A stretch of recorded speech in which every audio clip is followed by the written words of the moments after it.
So good afternoon and welcome to our Creo webinar this week, where we're going to take a look at flexibility while working in a multiple CAD environment. My name is Rob Romanowski. I'm the Director of Sales Operations with 3HTI, and hosting the webinar or leading the webinar today, an overview and a demo, is Emily Pinto, who is an applications engineer with PTC's Virtual Center of Excellence. So I'm very happy to have Emily on today. Been a while, Emily. It's good to have you back. Yeah, thanks. So today we're going to look at Unite technology, which is in the base license of Creo and has been since I believe it was at least version 4, if not maybe version 2. So what this allows you to do, and Emily will get more into it, is you can open up any other CAD system and then modify it within Creo. So you can open up SolidWorks file, a Siemens file, and all that good stuff. So if you're working with multiple CAD systems, Creo is a tool that can help make it easier in working with those different systems. So to show you how that's done, I'm going to have Emily show her screen, and then we'll get started on the webinar. If you have any questions, feel free to type those into the Q&A section, and we'll try to answer those as we go along.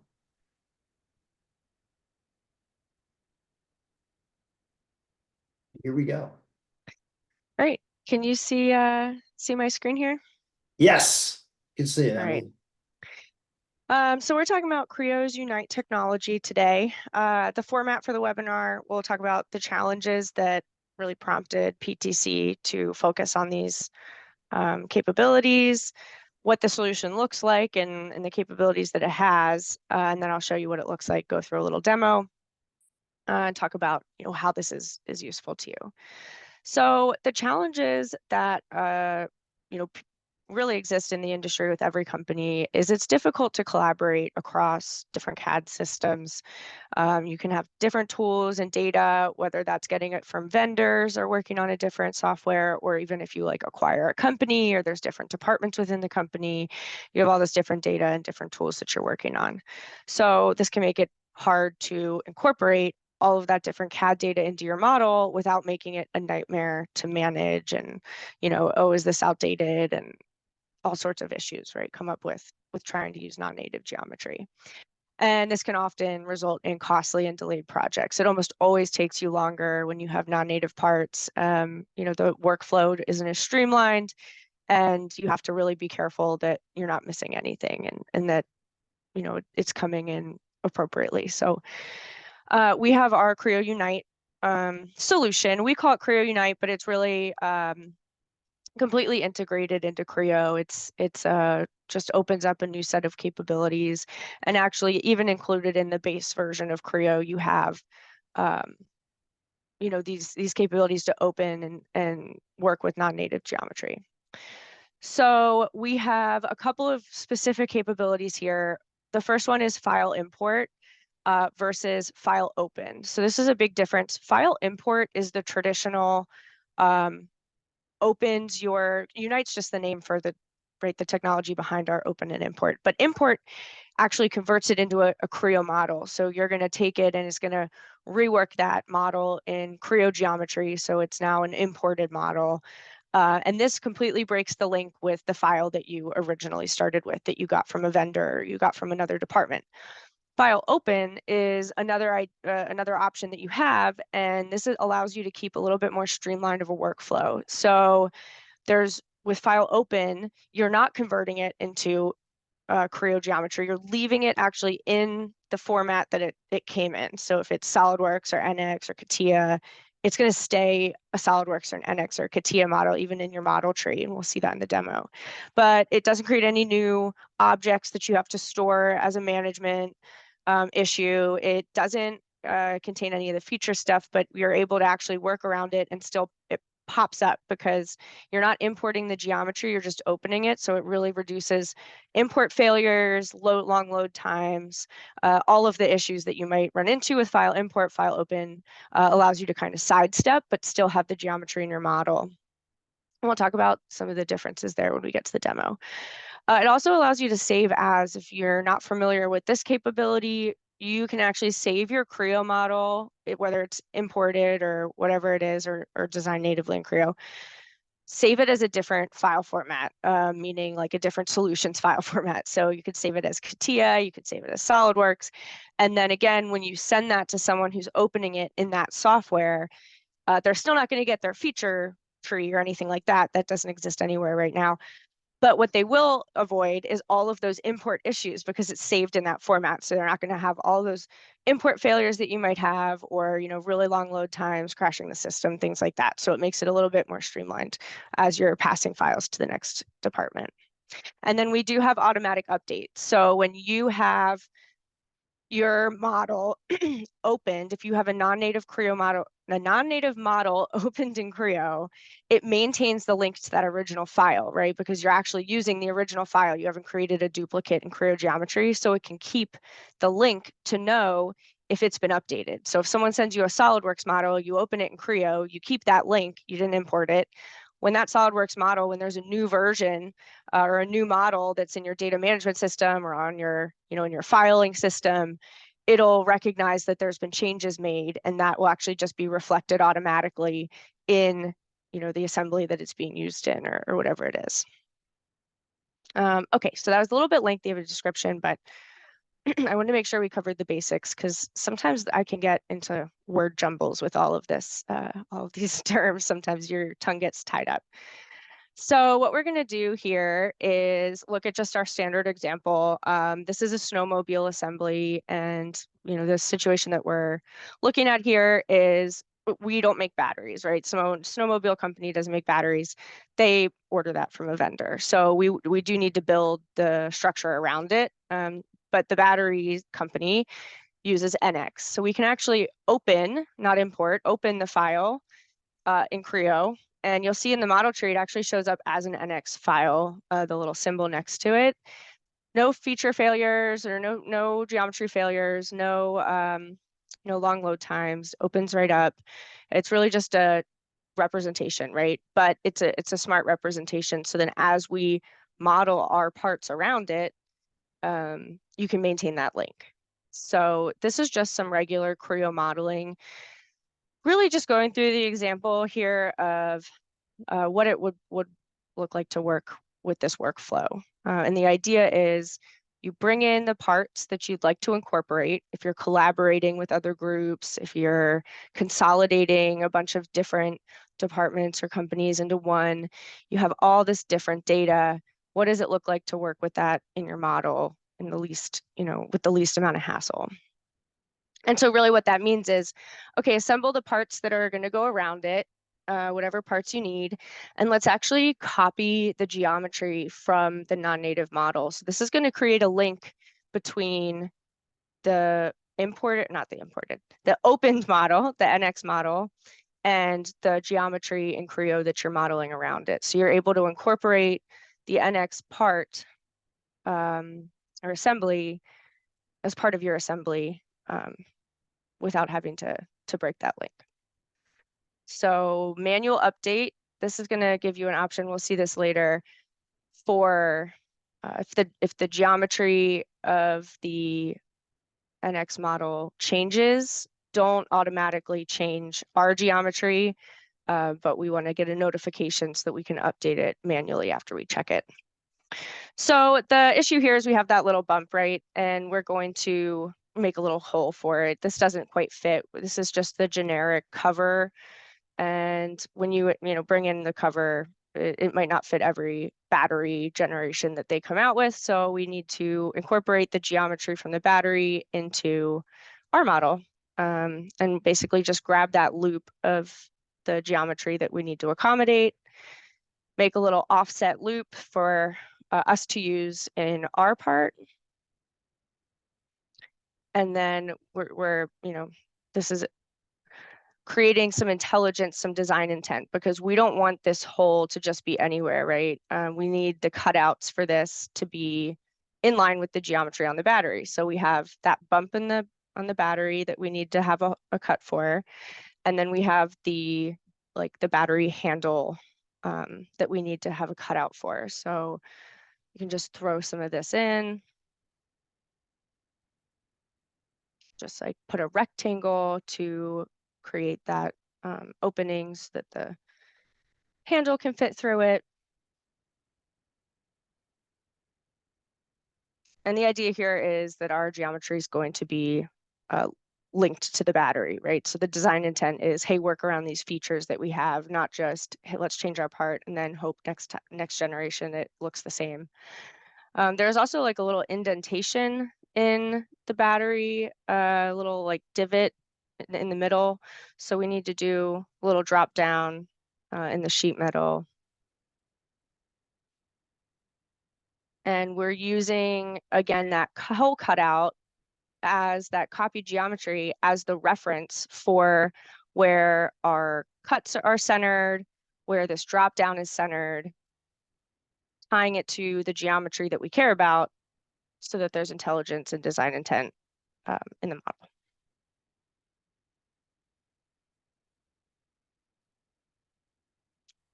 Just change the dimensions. This can be pretty approximate.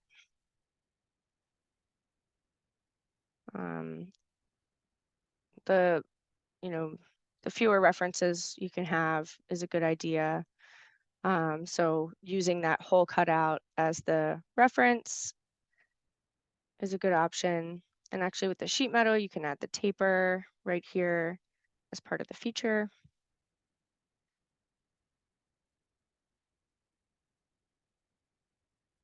Change that radius.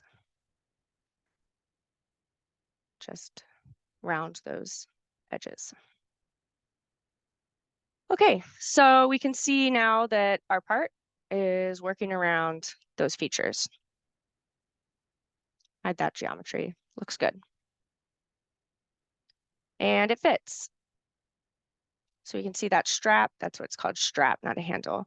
Fits, and now we can move on to our bracket. So the other piece of this that always needs to fit is these holes need to line up. So the holes from, the bolt holes from the battery need to line up with the ones on our part, obviously, so that the bolts fit. So instead of just putting holes in the same spot, and then, and just assuming that they're all going to line up, we can put the design intent to say, hey, let's not just put our holes on our bracket just anywhere. Let's actually model them where we want them, which is wherever the holes are on the battery.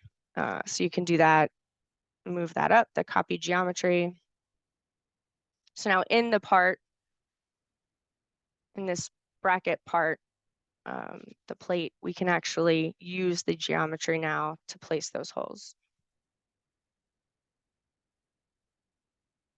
Select the edges. And we can see now our holes are there off of it. And we're going to use that to dimension the edge. So again, all of our important dimensions that work around the geometry that we're bringing in, opening, we're going to reference off of that, the actual geometry.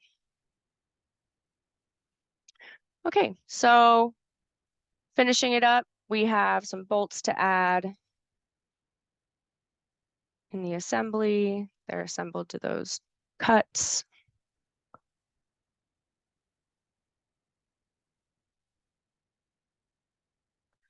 And the idea is that, of going through all of this is you go through a lot of work, once you design your model around other parts that might not have been made in Creo. There's a lot of work that goes around that, like assembling bolts and assembling nuts. And if something on that part changes or is updated, or you decide, oh my gosh, it doesn't fit, let's go back into our NX file, make changes, if you're maybe have a bunch of different softwares within your company, and then you bring it back in, now you have to reassemble all of this stuff. And that's really just a time waster. It's just, time out the window. You've already done it once. If you put the design intent to say, no, I need those holes to line up, not just my holes are nearby, then you don't have to do necessarily everything if there's just been minor changes made. So for example,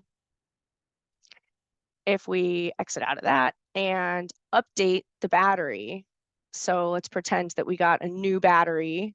You can do this. This happens automatically from your data management system, or like this, you can just copy them into your file.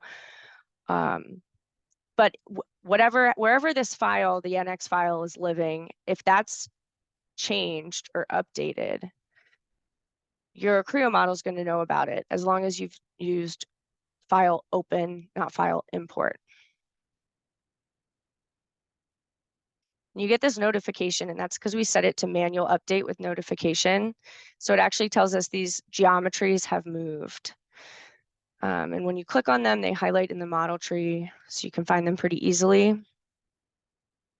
And you can actually investigate each one to understand, do we want to actually change that, or is there bigger design modifications? So you can see here the holes have moved, the brackets moved. It's pretty obvious. You can show the differences if you want. So just isolate the changes. And you can see the orange are the change geometry and the gray are the outdated geometry. And then you can decide, do we want to update that or not? So get a little bit better view. If you hit the update, if you select the update button, the whole thing shifts over. The part that we've made that references that copy geometry shifts to line back up with it.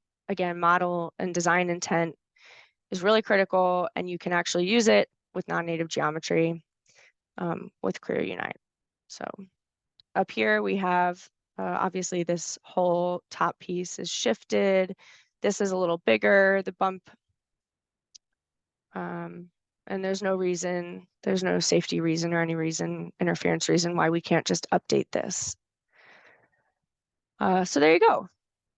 It fits back again. And this is the idea, is keep the link so that your workflow is more streamlined and you're not redoing things every time something changes. It really allows you to go back and forth better. Now I'll mention, if you did actually want to make a change to the battery in Creo, it will force you to import it. So it'll say, this model hasn't been imported yet. Do you want to import it to make changes? And then you have to say yes. So if you're using like flexible modeling on it or something like that to move features around for some reason, then it will be imported. But this battery, the snowmobile company isn't going to make changes to the battery because they wouldn't do that in real life, right? They're going to get the battery and it's going to fit in. So there's no reason why we would change this. File open is great for assembly purposes and keeps the link with our geometry. So if that sounds useful to you, we have a lot of customers who are using this, and it allows you to work across different softwares, work across in a common data format. So you can use the save as to export things, to save it to or to send it to companies if they want their geometry in a certain way. You can have Creo and save it as whatever software they're using, or one of the major softwares. There's a list of softwares that we can save as, and it's mostly the big ones, right? SolidWorks, CATIA, NX. It allows you to simplify integration and update that data without having to redo all of your work. And you can actually directly edit that 3D CAD data if you do the file import. The file import works really well, obviously powered by the Unite capabilities, which just means we're trying to bring it in as cleanly and quickly as possible. And yeah, you can consolidate across multiple companies or multiple departments. If you acquire people, you can bring all of your data together and actually work with it in a usable way. So there's not just a big mess of different formats that, a lot of companies will remodel all of their models if they acquire a company that they want to incorporate their products into their, the existing products. And remodeling things that you're not going to make changes to in the future is not necessary anymore. You can just open it, work with it, and move on with other design activities. So yeah, all of this allows you to incorporate multi-CAD design, truly a multi-CAD design workflow. Okay, that was all I had to show for today. Hopefully it makes Excellent, Emily. sense. Yeah, That was thanks. good. That was good. I mean, we haven't run a Unite Technology webinar in probably about 6 months. And I noticed that It looks to me like it's been updated a bit, so that's really cool. Mhm. I like the presentation. Good job. So what I'm gonna do is I'm gonna have this recording uploaded to our YouTube page, by tomorrow sometime at the latest, and we'll send a recording to everybody. If you have any questions, or want to see a more detailed demo on Unite Technology or anything Creo or anything Windchill or any PTC solutions, let us know because we can do that for you. And I can be reached at info, info at 3hti.com, or you can reply to the emails that are sent to you regarding your invitations to these webinars. So I want to thank everybody for being on today, and also thank you, Emily, for doing a great job. Thanks, Yeah, no everyone, and problem. have a great day. See ya.